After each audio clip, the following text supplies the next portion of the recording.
Inilah dampak pada mata setelah 8 jam menatap layar. Kita akan bahas efeknya pada mata dan otak setiap jamnya.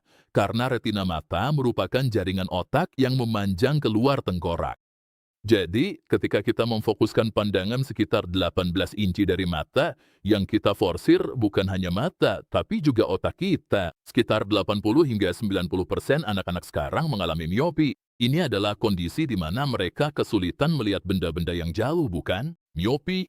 Waktu saya kecil, kami nggak mengalami hal ini. Kenapa? Karena dulu kami tidak punya komputer, tidak punya ponsel, tidak ada layar. Ini yang terjadi jam demi jam, serta cara menyeimbangkannya.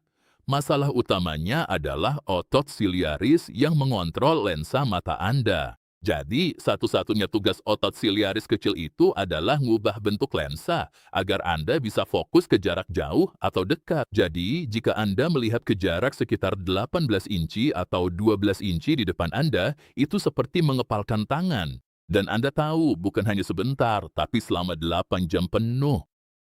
Sekarang kepalkan tangan Anda dan tahan di sana selama 8 jam.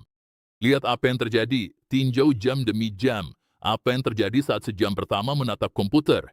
Ketegangan mulai terasa, tapi belum banyak gejala terasa. Karena otot siliaris itu masih bisa berkontraksi dan bertahan dalam satu posisi untuk sementara waktu. Sekarang kita lanjut ke 2 jam ya. Frekuensi Anda berkedip mulai menurun. Biasanya saat Anda melihat berbagai hal di luar, Anda berkedip sekitar 15 hingga 20 kali per menit, bukan?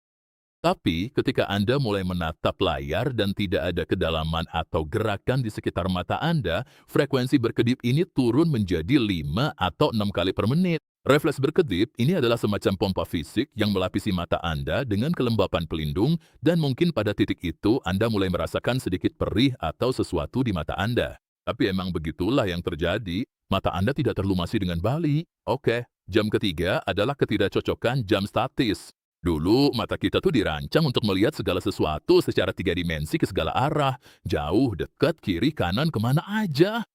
Sekarang, semuanya jadi sangat statis dan beban kognitifnya sangat tinggi. Tapi secara fisik, mata Anda terpaku dalam posisi yang membeku seperti itu. Itulah sebabnya terjadi ketidakcocokan yang besar. Hal ini menciptakan ketegangan pada sistem saraf dan otak. Dan Anda akan mulai merasa lelah secara mental, bukan? Banyak orang bertanya kepada saya, suplemen apa yang Anda rekomendasikan? Begitu mereka bertanya, tentu aja, saya tidak netral soal ini suplemen berkualitas tinggi milik saya sendiri. Tapi kalau Anda pergi ke Amazon dan mengetik suplemen Dr. Berg, Anda bisa menemukan lebih banyak informasi. Oke, di jam keempat, retina mulai mengelap. Biar saya jelasin. Ketika cahaya terang mengenai retina, itu memicu dopamin, sebuah neurotransmitter yang sangat penting di dalam mata, dan dopamin memiliki banyak fungsi. Namun, salah satu fungsi utamanya yang berkaitan dengan mata sebenarnya adalah fungsi struktural. Dengan kata lain, ada pigmen di mata Anda yang memicu dopamin, dan pigmen ini mengontrol bentuk bola mata Anda. Dan yang mengontrol pigmen itu adalah cahaya, lux. Apa itu lux? Itu adalah cahaya terang. Sekarang mari kita buat perbandingan. Jika Anda keluar di bawah sinar matahari, berapa lux atau tingkat kecerahan cahaya matahari itu? 100.000 satuan, sedangkan di dalam kantor Anda hanya sekitar 300 hingga 500. Jadi, ketika Anda berada di luar, Anda mendapatkan jauh lebih banyak lux. Dan itulah yang memang dirancang dan berevolusi untuk tubuh kita. Bagi anak-anak, berada di luar ruangan agar terpapar cahaya ini menjadi semakin penting. Dan saya tidak berbicara tentang menatap matahari secara langsung, tapi membiarkan cahaya matahari itu masuk ke mata. Dan itulah sebabnya orang yang memakai kacamata hitam menciptakan satu lapisan kekurangan cahaya terang lagi. Karena kita membutuhkan cahaya terang itu untuk beberapa hal. Pertama, untuk memicu dopamin agar bola mata bisa membentuk bentuk normalnya. Kedua, untuk mengatur ritme sirkadian, agar bisa tidur di malam hari, bisa tidur nyenyak sepanjang malam, dan merasa segar saat bangun pagi. Dan yang ketiga, jika kekurangan cahaya terang, itu bisa menyebabkan gangguan suasana hati musiman. Itulah sebabnya orang-orang sering merasa depresi di musim dingin. Dan itulah sebabnya mereka bisa mendapatkan intensitas cahaya yang dibutuhkan untuk membalikan depresi ini dengan membeli lampu khusus dan duduk di depannya selama 1 jam di pagi hari. Karena mereka kurang keluar rumah. Pada jam kelima, otot fokus akan terkunci. Apa maksudnya? Jika selama 5 jam berturut-turut otot siliaris berkontraksi terus-menerus dalam keadaan tegang, mata tidak hanya menjadi lelah, tetapi juga mulai kehilangan kemampuannya untuk melepaskan ketegangan itu. Ini adalah masalah klinis di mana bahkan setelah Anda berhenti menatap layar, otot siliaris Anda masih tetap tegang dan tidak bisa rileks. Jadi, ini seperti kram pada kaki Anda. Setelah 5 jam, mereka bisa istirahat dan mulai melihat hal lain, dan mereka bisa berkata, "Wah, aku butuh kacamata. Aku tidak bisa melihat dengan jelas." Mereka bisa berkata begitu, karena dalam kondisi ini butuh waktu lebih lama untuk menyesuaikan fokus pada hal-hal tertentu. Oke, sistem penyeimbang di jam ke-6. Saat duduk di depan komputer, kepala Anda tetap dalam satu posisi dan jaraknya juga tetap. Itulah sebabnya banyak orang merasa sedikit linglung, pusing, atau kehilangan orientasi setelah duduk menatap komputer untuk beberapa waktu. Jika lingkungan Anda kacau, semuanya jadi sulit. Ini seperti akuarium ikan. Kalau airnya kotor, ikannya jadi sakit. Anda bisa memberi mereka makanan terbaik. Anda bisa mengobati setiap gejala, tapi kalau airnya tetap beracun, nggak ada yang akan sembuh. Tubuh bekerja berdasarkan 10 sinyal seperti insulin, kortisol, peradangan, kualitas tidur, dan fungsi usus. Masing-masing memengaruhi bagaimana perasaan Anda, tapi selalu ada satu sinyal yang lebih bermasalah dari yang lain. Dan jika Anda tidak memperbaikinya, semua hal lain akan terhambat. Saya sudah menyiapkan tes gratis 2 menit yang akan menemukan hal itu untuk Anda.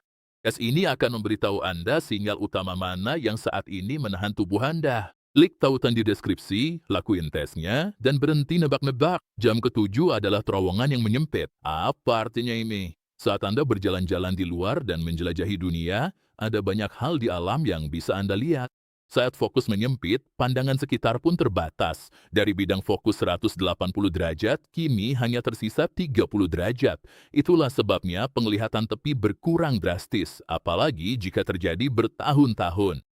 Dan setelah 8 jam, kerusakan mulai terjadi pada bentuk bola mata, dan ini disebut rabun jauh atau miopi, di mana Anda tidak bisa lagi melihat sejauh dulu. Mereka melakukan sebuah percobaan dengan anak-anak dan membuat mereka menghabiskan 80 menit ekstra di luar setiap hari, dan statistik rabun jauh pada anak-anak ini menurun dengan cepat. Dan kita tahu apa itu rabun jauh? Bukan rahasia lagi bagaimana orang-orang bisa mengalaminya. Oke, mari kita bicarain apa yang bisa kita lakuin soal ini ya. Saya nggak bisa milih untuk nggak bekerja di depan komputer. Ini adalah pekerjaan saya. Saya mencari informasi untuk video. Saya yakin kalian juga harus bekerja di depan komputer. Tapi bagaimana kita bisa menetralkan dampaknya? Mungkin kalian pernah mendengar tentang aturan 20-20 sebelumnya. Setiap 20 menit, Anda melihat sesuatu yang berjarak 20 kaki.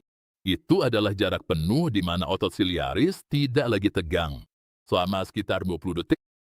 Meskipun ini konsep yang sangat bagus, jika kamu melakukannya dalam waktu lama, sebenarnya nggak terlalu efektif. Ini mungkin hal yang baik untuk melindungi matamu. Tapi, bagi kebanyakan orang, ini bahkan belum mendekati apa yang sebenarnya perlu kamu lakuin. Setiap 20 menit, kamu butuh lebih dari sekedar perubahan selama 20 detik.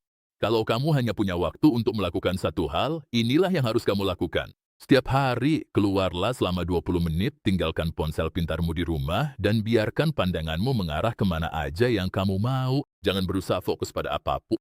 Cukup berjalan di alam selama 20 menit setiap hari. Berjalanlah di tanah yang gak rata di atas rumput. Saya melakukan ini setiap hari. Sedikit lebih dari 20 menit, tapi sangat terapeutik. Setiap 60 menit, benar-benar jauhi layar. Lihatlah langsung keluar jendela, ke langit terbuka jika memungkinkan. Atau lihatlah sesuatu yang berjarak sekitar 6 meter selama 2 hingga 3 menit. Idealnya setiap jam kamu harus keluar dan melihat ke langit. Hanya untuk benar-benar merilekskan matamu. Tapi bukan cuma itu, juga untuk membiarkan cahaya alami masuk ke mata. Ini bukan soal vitamin D, ini tentang mengatur ulang ritme sirkadianmu. Dan saat kamu di luar, aku sarankan untuk mengedipkan mata secara perlahan dan sengaja 10 kali agar matamu tetap lembar. Aku udah membuat video lain tentang topik ini. Aku udah melihat banyak orang mencoba ini dan mendapatkan hasil yang luar biasa. Dan ini sangat sederhana serta tidak memerlukan biaya apapun darimu. Keluar rumah sekitar jam 8 pagi atau di waktu-waktu itu untuk terkena sinar matahari. Dan yang aku maksud dengan terkena sinar matahari adalah cukup membiarkan sedikit cahaya matahari masuk ke matamu. Jangan pakai kacamata hitam dan jangan menatap matahari secara langsung. Cukup biarkan cahaya matahari masuk selama 20 hingga 30 menit setiap pagi dan perhatikan bagaimana tindakan sederhana ini mempengaruhi tidurmu. Kalau di musim dingin, kamu tidak bisa keluar rumah, gunakan lampu terapi cahaya dan nyalakan selama 30 menit di pagi hari tepat di samping komputermu. Jika belum nonton wawancara dokter ini tentang cahaya, matahari, dan kesehatan, wajib cek videonya. Udah aku taruh di sini.